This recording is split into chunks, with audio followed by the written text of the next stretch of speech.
Welcome to Guys Who Like Musicals. Welcome to Guys Who Like Musicals. Davy Nathan. Davy Nathan is here. In the house. Thank you for you officially win for the coolest backdrop background of any person that we've talked to. Oh, for sure. Thanks, y'all.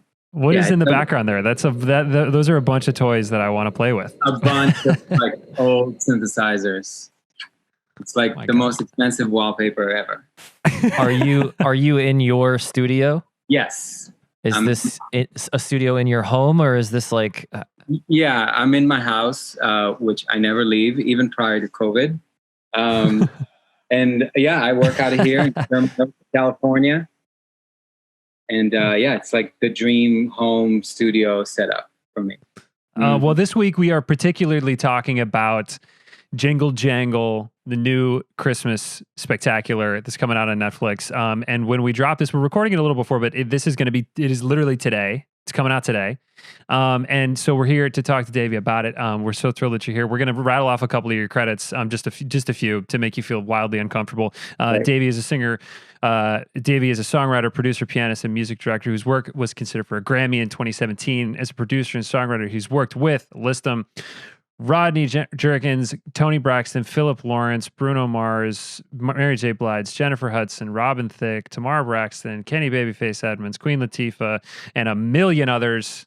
Dan, how'd I do? As a pianist, pretty good. Except let's just for the people in Wisconsin, Philip Lawrence is Bruno Mars. So let's just make that very slash partner. And as a pianist and music director, he's toured the world with Christina Aguilera, Tony Braxton, Patti LaBelle, also Babyface, Colby Calais, among so many others. TLC, Brian McKnight. This is crazy. We are very uncool. What's it like to be you? What's it like to be cool? Man, that's a tough one. I can't believe I did all that stuff. That's crazy. But I did. It just happened, and it was 10 years of touring with all those people. And I stopped doing that about 6 years ago. So I can give you my whole story. Yeah, let's hear it. We want all of it. Ride. I'm originally from Israel, and amazing. I moved to the States when I was 17, and I went to high school for 1 year, and then I went to Berkeley. Nice. In Boston. Berkeley College of Music. And there I started like really working in the clubs around town. And I was in a wedding band for 6 years. And then I got my first tour was with Brian McKnight. I was 24 years old. And I toured with him for a year and a half. And then that started my touring career. I toured for 10 years with all those people. Amazing. My second gig was with Patti LaBelle. And that was like my real school. Like, she took you to school, literally. Yeah, literally. There's no computer on stage. It's in real time. She is the real deal. Mm-hmm. And I think after a few months, so when I started, I was the third keyboard player. There was a pianist, an organist, and I was playing keyboards. And I don't think she even noticed that I was there till like, she didn't even know I was on stage. There's so many people on stage, And slowly I graduated to second keyboard chair. And then after a few months, I was musical director. I was playing piano. And the way that it happened was I got a call 2 days before a show. And it was like, we need you to be musical director in 2 days and run the show.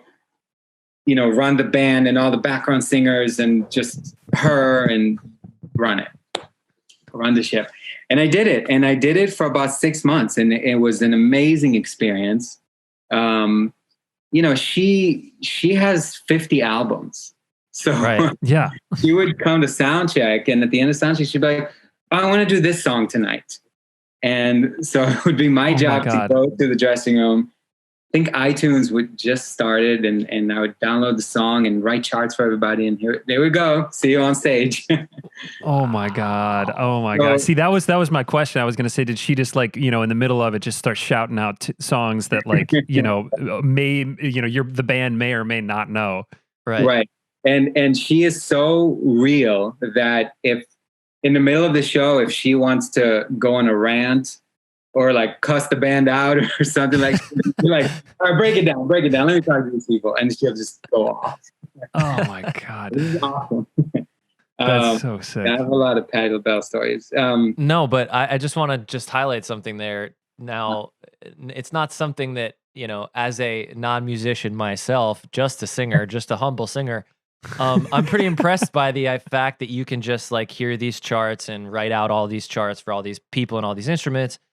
What's your background like as a musician before kind of getting into touring and doing all of that stuff? How did you get into being such a music director whiz? Right. Well, let me see. I started taking lessons when I was 5, and I had a good teacher when I was growing up who taught me harmony and theory when I was like 10. So by the time I got to high school, and I went to an arts high school in Israel, and they taught us all that stuff, and I already knew it, harmony and theory. Yeah, and then when I got to Berkeley, they taught us that stuff again. So it was just like I was always playing piano, always went hand in hand with harmony and theory and knowing all that stuff. And also I'll mention ear training. Ear training is so important as a musician. I think listening is like the first instrument that we have. And I was, you know, I don't like to show off, but I was born with perfect pitch. But even that is something that I always work on, even to this day. So I remember even being 6, 7, 8 years old, listening to the radio and picking out the notes or the chords, you know, in pop songs or something like that. And then if I couldn't figure something out, I would go to the piano and figure it out. So ear training was always something I did. It goes hand in hand with harmony and theory. So that's amazing. That, and then when I was 18, I started working and playing in clubs and playing weddings, and I would have to write charts all the time, and I would have to do it quickly. So I just got good at writing charts. And then I'll fast forward to like 10 years ago, I worked on X Factor, the TV show. Yeah. And on that show, we would have to learn 150 songs a week. Whoa. So you have to be really quick at writing charts.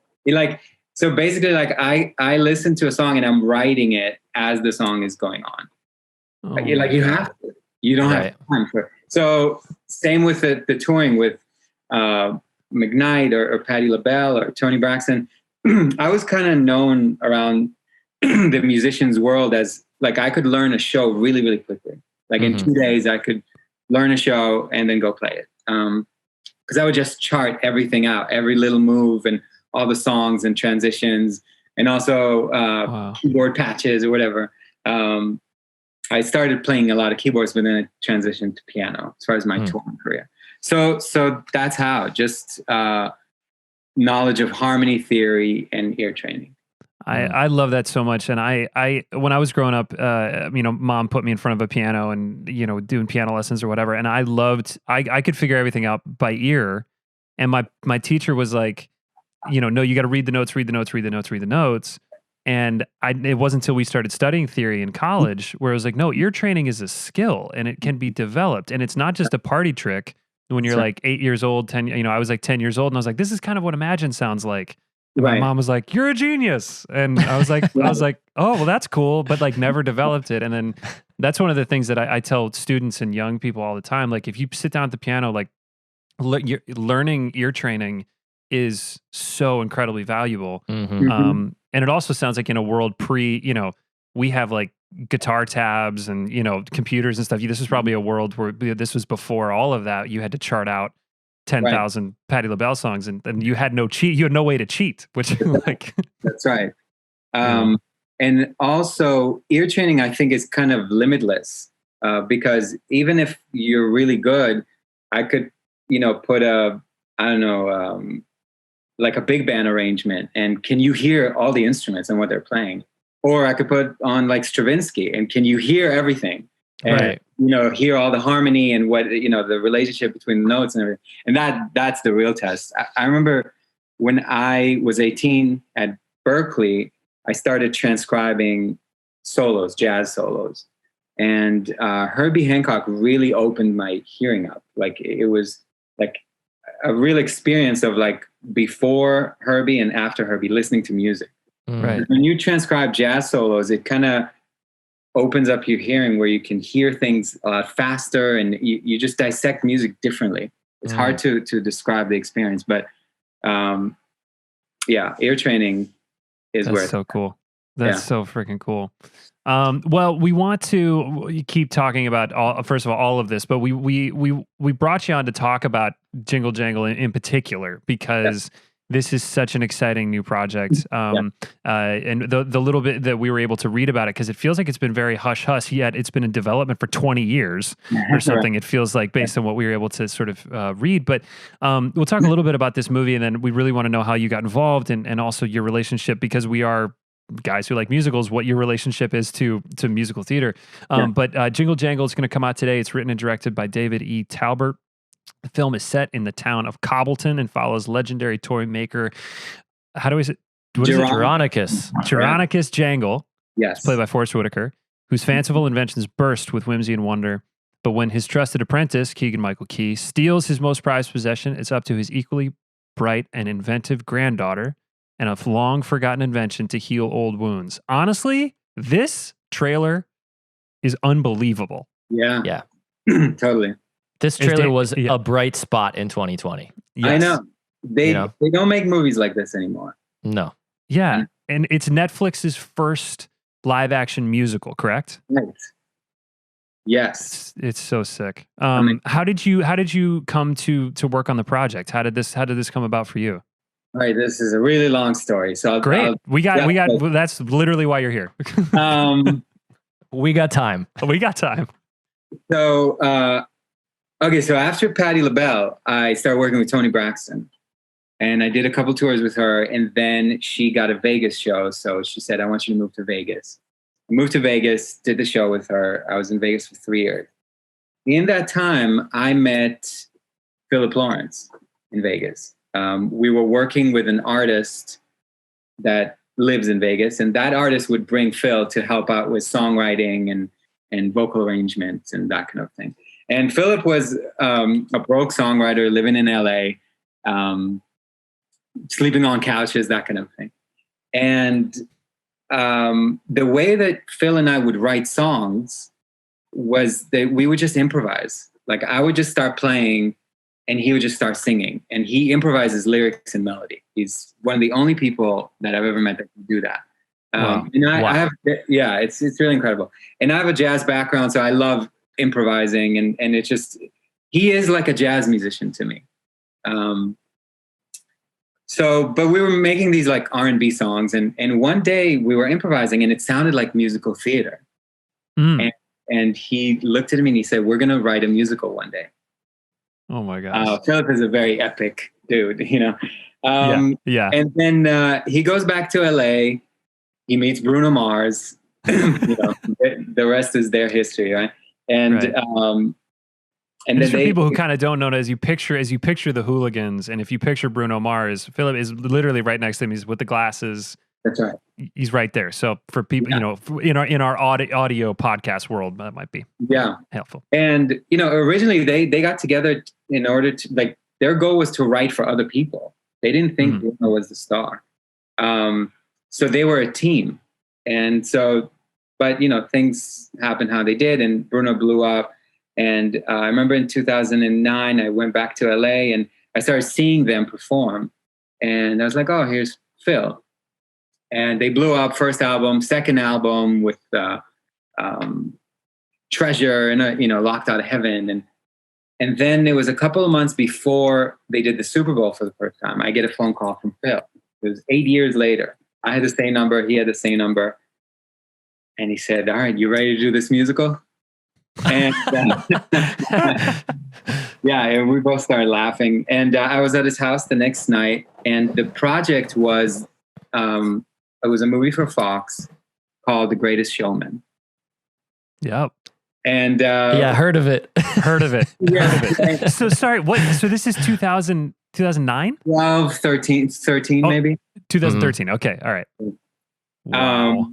So we started working on Showman, and we met with the director a bunch of times, and we flew to New York. We recorded Hugh Jackman, and we thought we had this thing. And then they just stopped calling, you know. We later found out that they went through about 6 or 7 other teams of songwriters until they ended up with Pasek and Paul. And wow. Yeah, we didn't get that gig. Phil and I were, you know, reconnected, and you know, he was touring the world, and then there was a period of 2 years that he worked on 24 Karat Magic. Oh, and by the way, when we were working on Showman, he was working on this one song for 9 months that was driving him crazy. And that was Uptown Funk. Oh my God. Wow. Wow. So we were reconnected. So then fast forward to 2.5 years ago, we get a call from Julia Michaels, who was the music supervisor for Showman at the time. And she was on Showman, I believe, for 3 years. So she had our songs on her hard drive. And so David Talbert came to her, because she's the music supervisor on Jangle. He came to her and he said, I need a songwriting team. And she said, oh, well, I have these songs these guys did for Showman. And he heard them and was like, I love it. Let's meet them. Wow. That's how we got the gig. Wow. Unbelievable. That's awesome.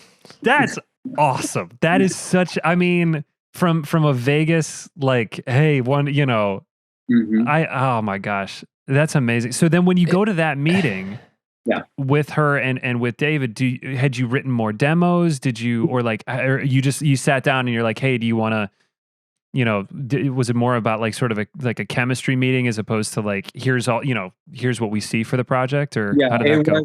We didn't know anything about the project. David Talbert had the idea in his head for 20 years. Wow. So the first meeting was myself, Philip, and David at Phil's house. And we just clicked, the three of us. It was just synergy. We just like, I don't know how, we just clicked.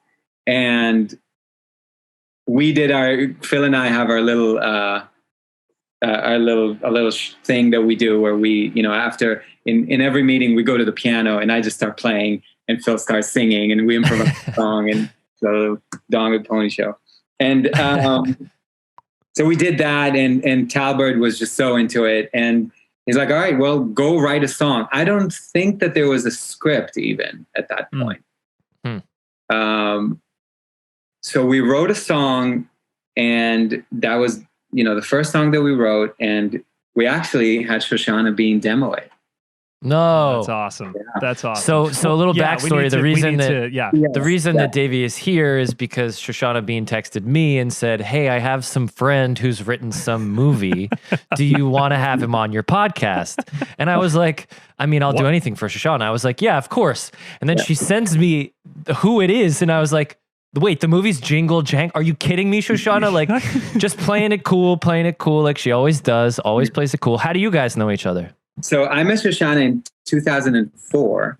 I was playing for Brian McKnight, and she was, you know, I don't know if she was signed to Brian or if she was about to be, I'm not sure, but she was around the camp, and that's how we met. And I believe that she came from New York. We met in LA. She came from New York with David Cook, her piano player, who's still her piano player. And yeah, we just, I don't really remember that period that well, but we met 5 years later in LA.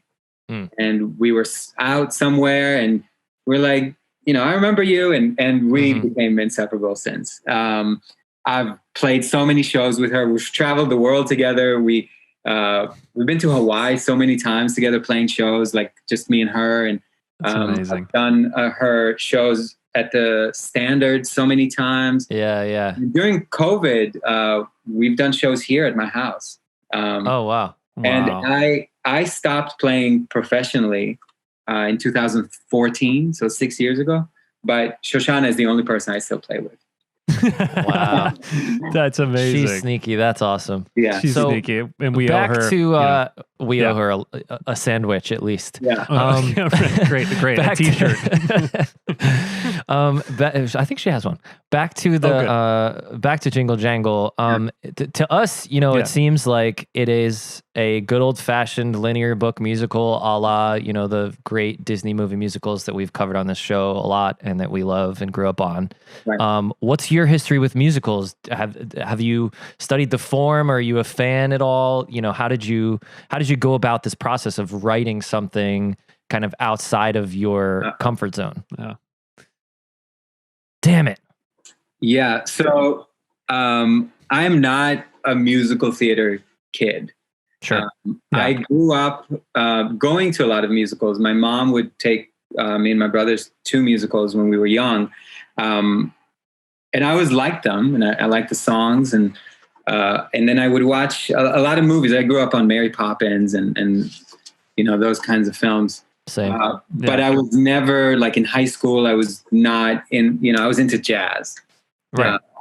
Again, a lot cooler than Joe and I were. Just seriously, very cool. Just everything opposite of us. So, I mean, but when I meet these like musical theater kids, especially like the piano players and the musical directors and arrangers, they just know it so well, and the Sondheims and this and that, and I just don't. Like, I didn't grow up with it. I don't know that world that well. But I would go to the theater, especially when I lived in Vegas. I saw a lot of shows. Whenever I was in New York, I would go to see shows, but I was never in that world. Yeah. And same with Phil.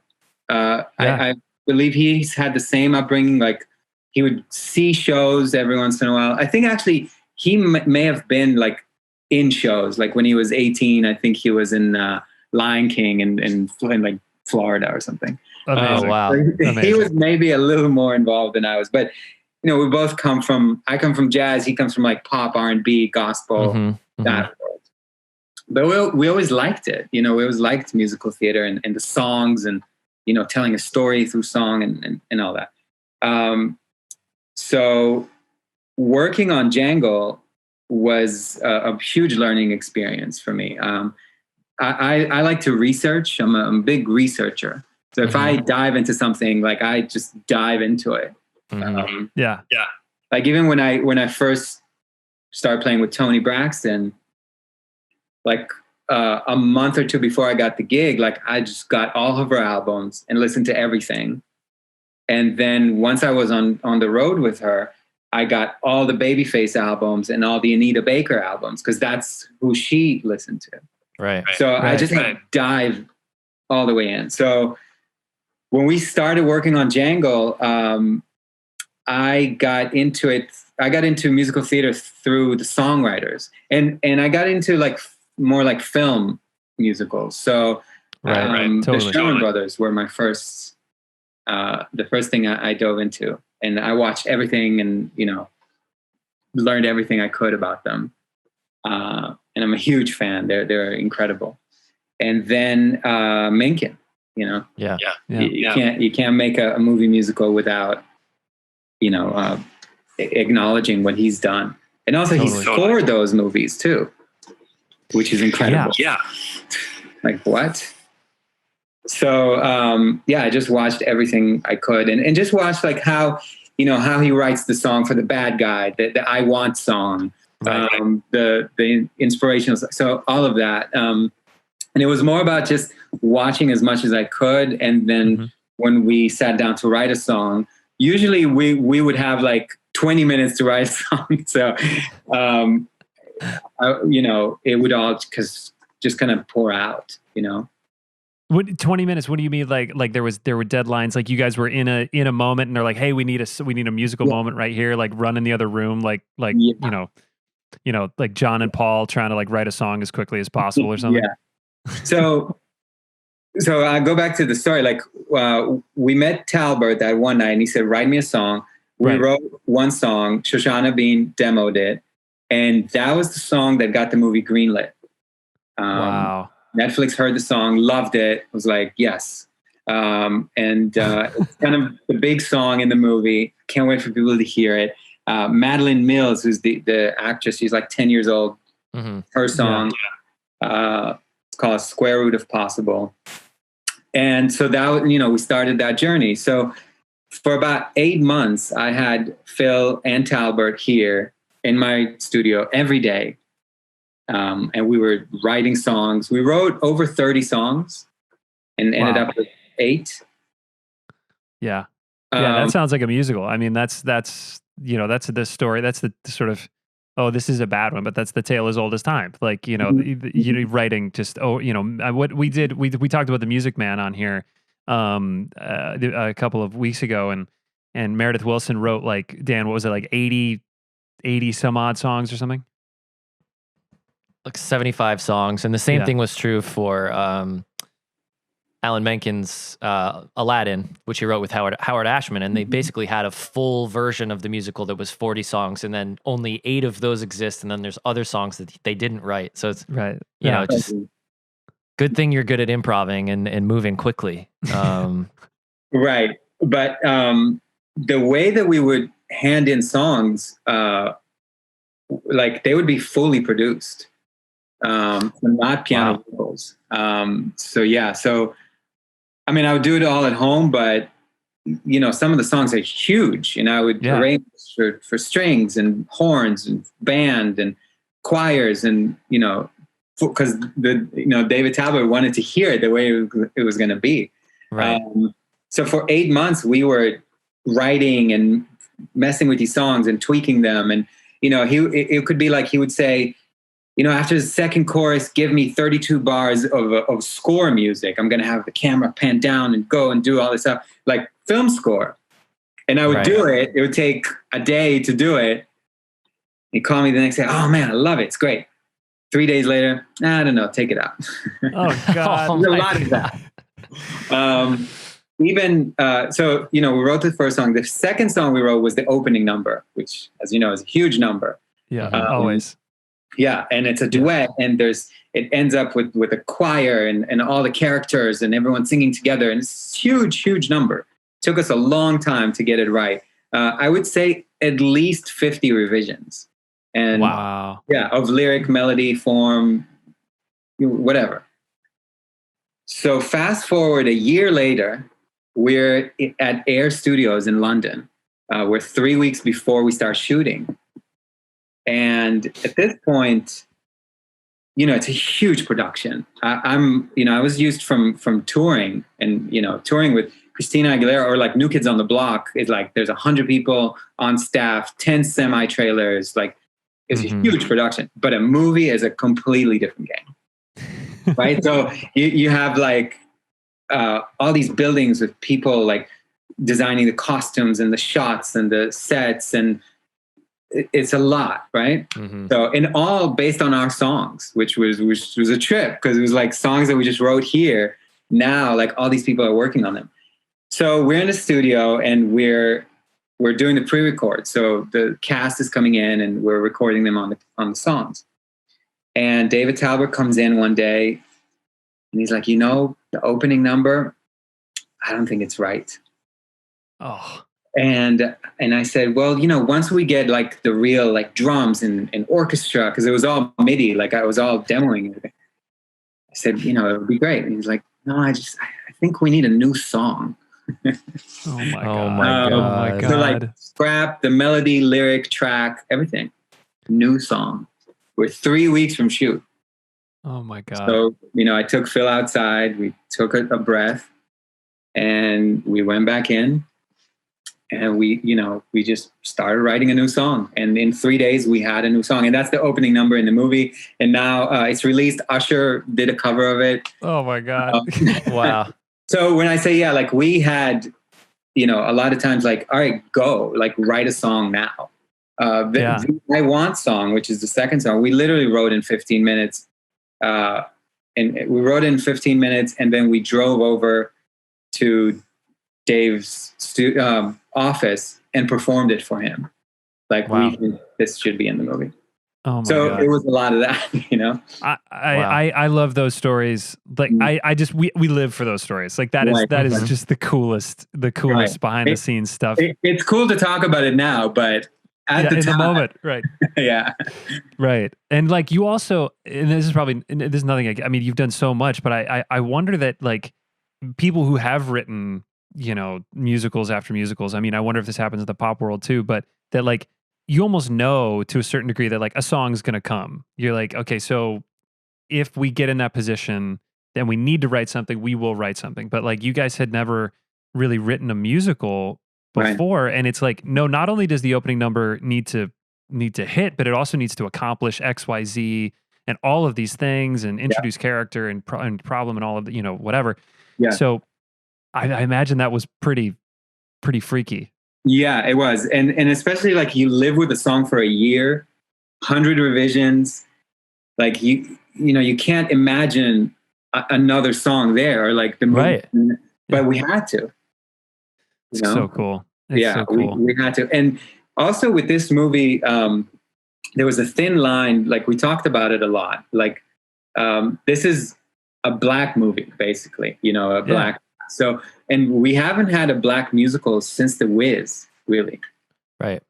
Yeah. So where does it live musically? You know, we didn't want it to be like The Wiz is very R&B and soul.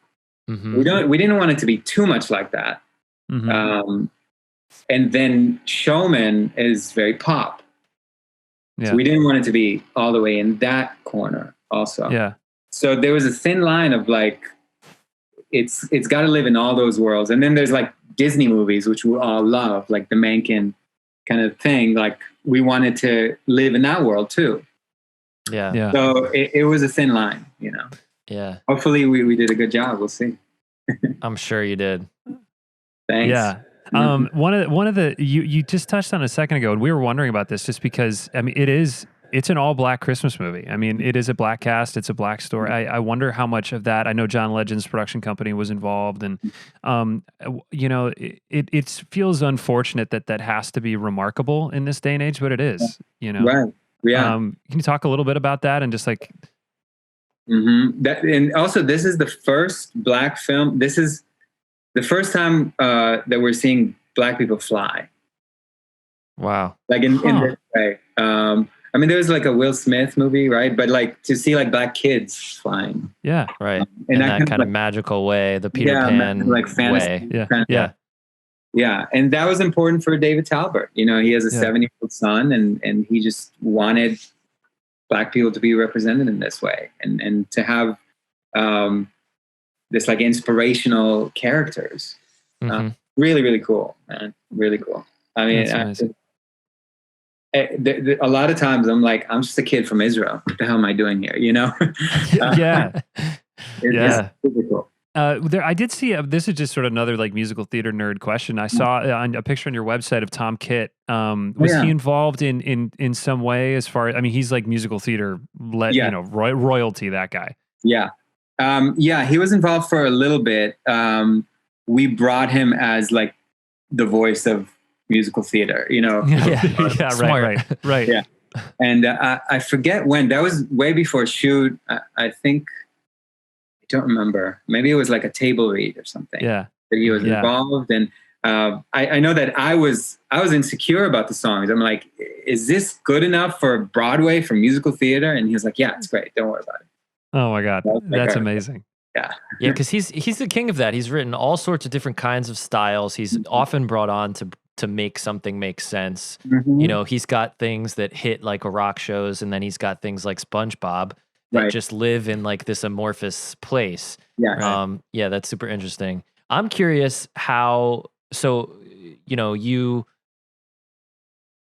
improvise kind of the beginnings of songs, and then you produce these high level demos with MIDI tracks, meaning like electrical, you know, mechanical, computer tracks, essentially, like computer orchestra tracks, and you bring those in, and then at what then you record them live with a big orchestra. You like get the whole Netflix budget and do that thing. Exactly. How long was it until that process took shape? Like was that happening? Actually, really, the I'm getting to the question. Don't worry, it'll come eventually. Were you watching the film while you guys were making those orchestration choices and composing, or did that happen pre-production of the actual film? Right. So, well, I learned that, this is my first movie. Sure. Never made a movie before. I never made a musical before. So I learned that trial by fire, like just jumping in the deep end, like Netflix, just everybody, like, it's amazing. So movies have like three main parts, like periods. There's the pre-production, there's like the production, which is shoot and everything that, rehearsals and shoot, and then the post-production. For our movie, I think the first part was about 8 months. Second part was about 8 months, and then the next part was about a year. So when we get to shoot and we have these demos, these fully flushed out demos, they have like what the orchestra is going to play, what the drummer is going to play, and they shoot to that. And then when we were in post, there was an orchestrator and a film composer also at that point, and they took my MIDI stuff and just kind of translated it to an orchestra. And we did all of that, by the way, during COVID. So we recorded the orchestra in London at Air Studio on Zoom. So there was a period of about 2 months, I want to say April and May of this year, where I had to wake up every day at 6 o'clock in the morning and watch an orchestra play on these songs. And also the way we did that was they had to break up the orchestra. So strings were one day, and then brass was one day, and then woodwinds another day, and the percussion another day. But we got it done. Yeah. And then they did the songs for, I don't know, maybe 5 weeks. And then they did the score for another, I don't know, month and a half or something. Oh man. Well, that seems like you missed almost the best part. Like you didn't get to be there for the record. I mean, cause we see these videos, like I made one cast album for a new musical, which was an amazing experience, but you see these videos of like, the entire Beauty and the Beast orchestra, right? And there's Jerry Orbach and Angela Lansbury and Alan Menken's like sitting in the back with Howard Ashman like smoking a cigarette, talking about like what the fuck are we gonna do? Yeah, so you guys had to do that. That sucks, but I'm sure I have the next one.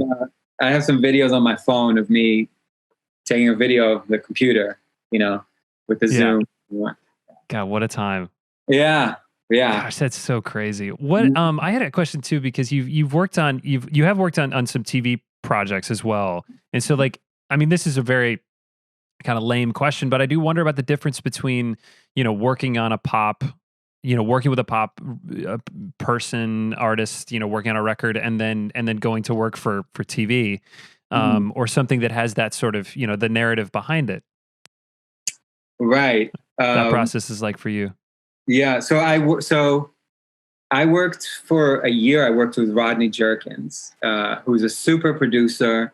I attribute a lot of my growth as a songwriter and producer to working with him. He made when he was 21, he was working with Michael Jackson. He made his last album, Invincible. Wow.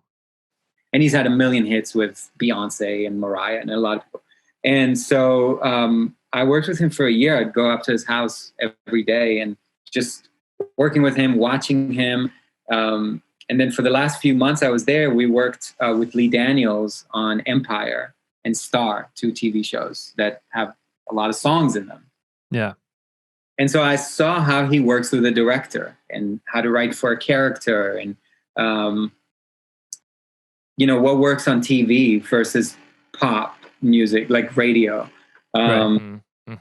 Writing with a story, all of that. So to answer your question, I'm not sure, because those are like pop songs. I've also done scoring, I've scored a few things, and that's just you have to capture the emotion that's on the screen. Did you do any scoring for Jingle Jangle, or was that separate? No, that was John Debney, who's a genius. He did Elf and Showman and Passion of the Christ. Amazing. Because watching the trailer, there's this moment that I wanted to talk about, because in the trailer, first of all, there's like some crazy electric guitar and a beat right as Madeline Mills is like discovering the toy and stuff. And so I'm like, okay, this is a new. First of all, this is a new Christmas movie with that with music from our time. But also, like, does "Carol of the Bells" have to be the only song that is used when something is foreboding?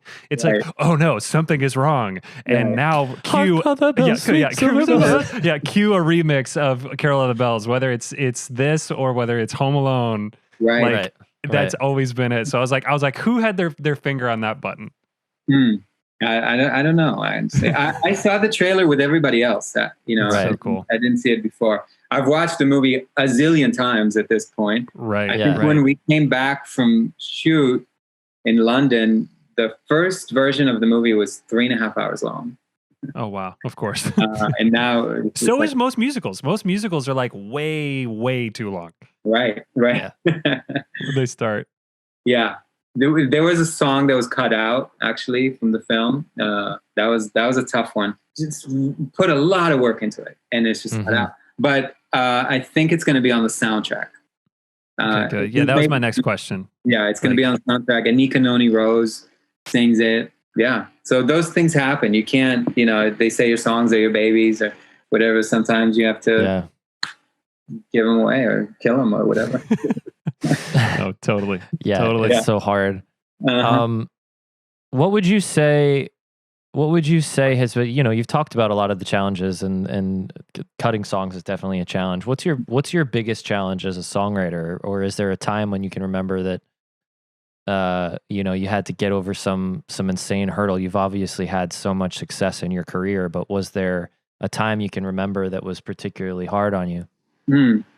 Well, I would say, and first of all, I'd say I'm not where I want to be or where I'm going to. So sure. I'm still facing hurdles every day. I think the hardest part with songwriting and production is that often, and the higher levels you go, there are so many cooks in the kitchen, and there's so many people that have to like what you do. And that's just tough. Everyone has an opinion. The managers and the lawyers and the hairstylist and everybody. Will have right. And so it's hard to kind of nail it and to get to like, all right, this is it, because when I send something and it leaves my studio, like I feel good about it. But then it takes people, 10 seconds to know if they like it or not. Yeah, so that's tough. And especially, on the higher levels, when you're dealing with A&Rs or music supervisors, like these people listen to 500 songs a day. So something that I slaved over for a week and tweaked and did, thought about every little part, they listen to for 30 seconds and they're like, nah, thanks. Next. Oh God. So that's tough. That's still kind of tough. That's brutal. You're gonna have to have thick skin about it, and you have to keep making stuff and like having that level of detail and I think in today's world, like you have to know how to do everything. Everybody knows that now, but like me, like I wanted to be a songwriter and producer, but I have to be a mixing engineer and a recording engineer, and I have to know how to tune vocals and like. During COVID, I've really gotten better at mixing, which is something I never thought I would do. I always thought, I always like sent it out to somebody else to mix. But now, like, it's like I don't have time to do that, or I just need to have things sound awesome, leaving my room. So you have to know all these things, It's a lot. It's a lot. And you have to keep up with the times and the sounds and, it's... Yeah, like one sound can ruin your song if it sounds like 2 years ago. You know what I mean? Yeah. So how do you stay with the trends? How do you know what's everything is supposed to sound like now? How do you get ahead that way? Right. Well, I listen a lot. Usually Thursday nights are my listening time because music comes out on Friday. So Friday at midnight or whatever. So I usually listen to like 4 or 5 new albums. Every Thursday night. So I listen a lot. And then I'm up on like the software and sounds and all of that. All the gear. Yeah, gear stuff, what people are doing. Right. Yeah. You mentioned, I mean, this is one of our existential questions, but you mentioned like where you want to be. Where do you, where is that for you? What do you see when you think about that? Well, I've always loved hit songs.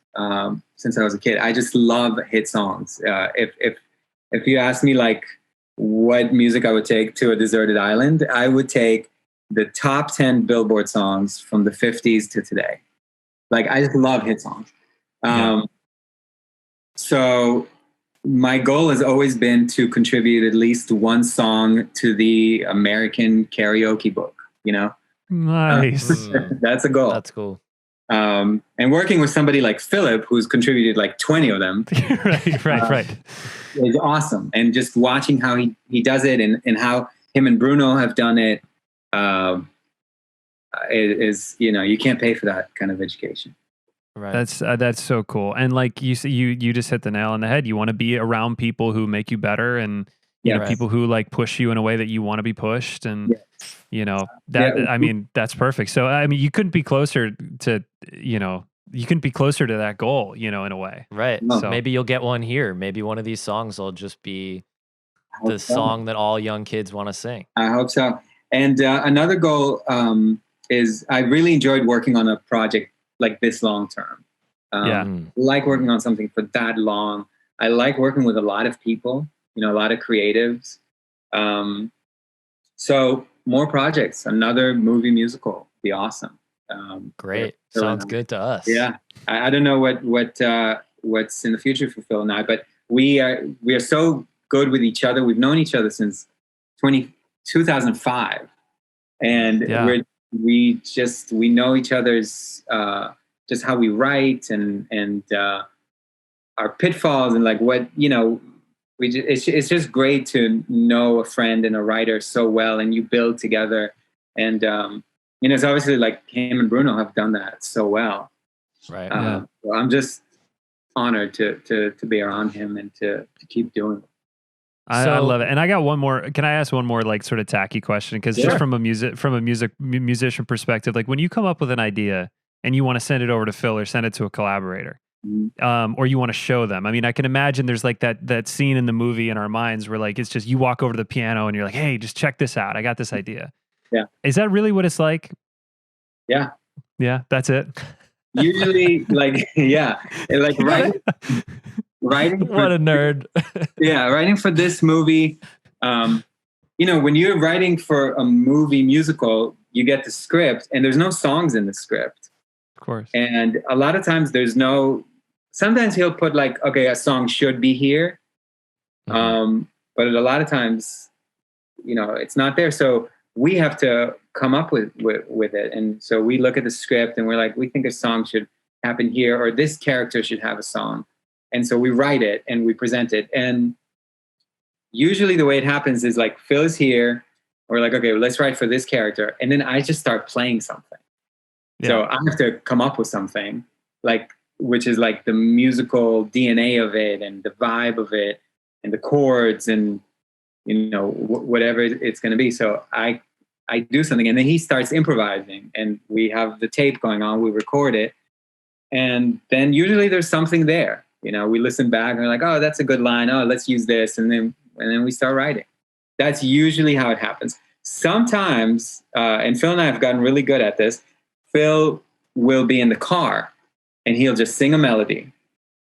And he sends me that melody and I put it in my, you know, in Logic and I start writing to that. I put it in, you know, with a click and time and I start writing to it. You know, I put chords and drums and everything. So we'll do that too. Wow. But a lot of times it's just me like improvising a groove or like a chord progression or, you know, vibe and then we'll go off from that.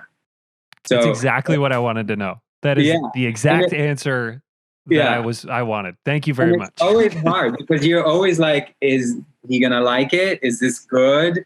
There's always that. Or even when I send him something or even the director, like I can send him an MP3 and I'm just looking at the phone to see if they replied, you know, like for hours. Oh, yeah. Right. If they didn't reply after 6 hours, what, they hate it, or yeah, still going through that. Unbelievable. Listening back, being like, "Is this the worst thing I've ever done? Oh, am for I sure. am I Good. done? Am I finished?" For sure, Yeah, for sure. always. Uh-huh. Do you have any advice for people who might want to get into songwriting, or something you wish you'd known back in the day before we let you go? Okay, so here it is. So with songwriting, there are a lot of like parameters, I call it. Like there's like how well you write melodies and how well you write lyrics, how well you write choruses, how well you write opening lines, how well you write chord changes, how well you write bridges, right? And that's just songwriting. Then there's production, how well you program drums and pick your sounds and orchestrate and all of that. So you're not going to get good at all of those things at once, obviously. You're going to get good at like a few things with each songs by like very little, if that makes sense. Right. So Yeah. it just takes years for you to build all those skills, because those are so many skills there. There's just so many skills. And then, there's the recording aspect of it. How do you record vocals? How do you arrange background vocals? How do you tune vocals? Vocal production, ad-libs, all that stuff. It takes years getting good at this stuff. And I think every song teaches you something. Some songwriters say finish every song that you start. I don't think so, because there's definitely, I'm probably up to 2,000 songs written by this point. I definitely didn't finish a lot of them. There's definitely songs that I took them as far as I could and I abandoned them. So yeah, I would say my recommendation is take it as far as you can, for sure. Right. Yeah. And as far as you can in that moment is the best you can do for that song in that moment. And if you don't have anything else to give the song, just move on, start a new one. It's so sick. Yeah, that's great. No, it is. It's like, and it's for all, it feels, equatable for all art in for writing and acting. Right. It's like, different roles, things, the stuff that we do. That's awesome. Yeah. It's so complex. Even just like playing piano, there's so many things that you can be good at, that you need to be good at. It just takes years, man. It just takes time. Yeah. And you can't take time. Yeah. So. No, that's fantastic. That's amazing. Dan, you got anything else? I could sit and just nerd out about, the specific specs on the keyboards behind you for the next hour, but that won't be helpful for anybody. Right. We'll lose listeners by the second, but I'll just say there's nothing newer than, like, the newest keyboard here is from 85. Wow. I'm a nerd for like really old stuff. This is my latest purchase, is ARP 2600, 1971. Unbelievable. Wow. Mm-hmm. That's so cool. That's so cool. This is so great, Davy. Thank you for thank you so much for talking being to here. us. This was great, and thank you to Shoshana. Yes. Thank you to our listeners. Jingle Jangle, written directed by David E. Talbert, starring Forrest Whitaker, Felicia Rashad, and Keegan Michael Key. Comes to Netflix today. Mm-hmm. Holiday season is here. Let's do it. Thank you so much, you guys. This was awesome.